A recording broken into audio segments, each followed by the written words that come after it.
کسی کو NRO نہیں دوں گا، جتنا بھی مشکل وقت آئے عوام کا ساتھ نہیں چھوڑوں گا۔ حکومت کے 2 سال مکمل ہونے پر وزیر اعظم کا عزم۔ عمران خان نے کابینہ اجلاس میں کہا 24 سالہ جدوجہد ابھی ختم نہیں ہوئی، عام آدمی کی زندگی بہتر بنانا مقصد، کمزور طبقے کے لیے سوچنا اصل ایمان ہے۔ مدینہ کی فلاحی ریاست کے تصور کو عملی شکل دینا چاہتا ہے۔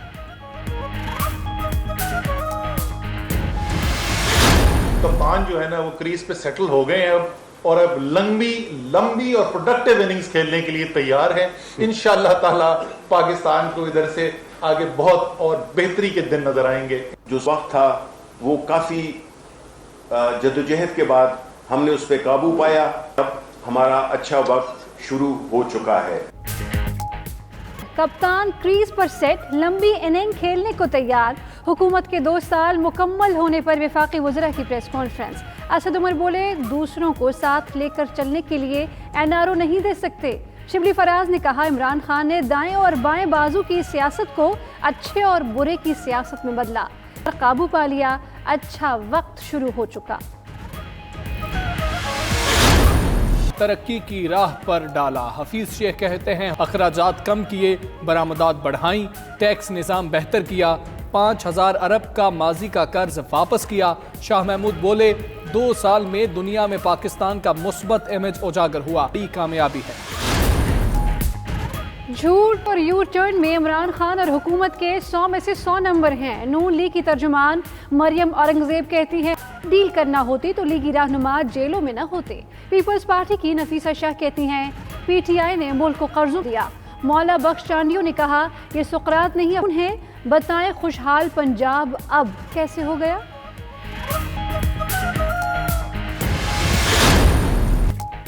Army chief general Qamar Javed Bajwa کی سعودی عرب میں اہم ملاقاتیں۔ نائب وزیر دفاع خالد بن سلمان سے ملاقات میں باہمی دلچسپی کے امور پر تبادلہ خیال۔ ISPR کے مطابق آرمی چیف کی سعودی چیف آف جنرل سٹاف اور جوائنٹ فورسز کمانڈر سے بھی ملاقاتیں ہوئیں۔ باہمی اور دفاعی تعاون کو مزید فروغ دینے اور تربیتی امور پر بات چیت۔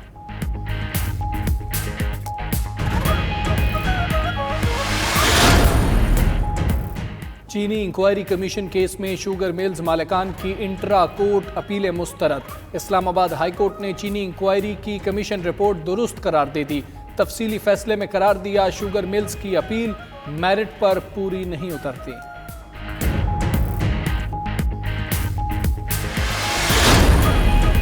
کراچی کے مسائل کے حل کے لیے وفاقی حکومت سے جو ہو سکا کرے گی۔ کراچی نے تحریک انصاف کو 14 سیٹیں دی۔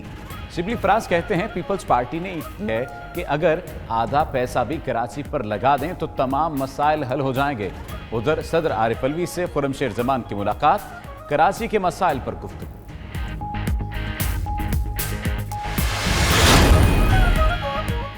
کراچی کے متعلق کمیٹی میں کوئی جماعت نہیں، وفاقی اور صوبائی حکومت کے نمائندے شامل ہوں گے۔ وزیر اعلیٰ مراد علی شاہ کہتے ہیں کوئی کمیٹی قانون سے بالاتر نہیں ہو سکتی۔ کمیٹی کی طرف سے ایڈمنسٹریٹرز کی تعیناتی کا تاثر غلط ہے، یہ اختیار صوبائی حکومت کا ہے۔ سیاسی ایڈمنسٹریٹرز بھی تعینات ہو سکتے ہیں۔ اس حوالے سے اجلاس 2 دن میں ہوگا۔ NDMA سے طے شدہ 35 سندھ حکومت صاف کرے گی۔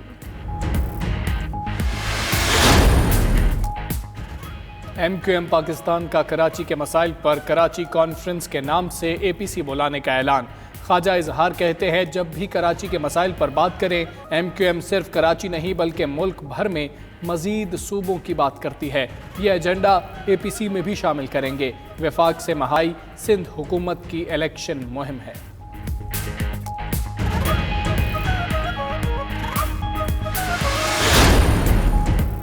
ہر 4 ماہ بعد میرے جانے کا شوشہ چھوڑ دیا جاتا ہے۔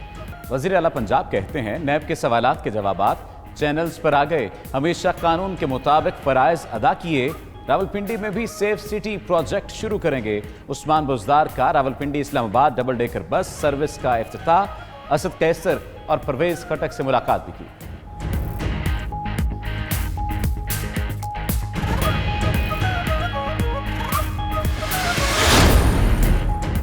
توشہ خانہ ریفرنس، نیب کو آصف علی زرداری اور نواز شریف کی گاڑیاں منجمد کرنے کی اجازت۔ احتساب عدالت نے چیئرمین نیب کے گاڑیاں منجمد کرنے کے فیصلے کی توثیق کر دی۔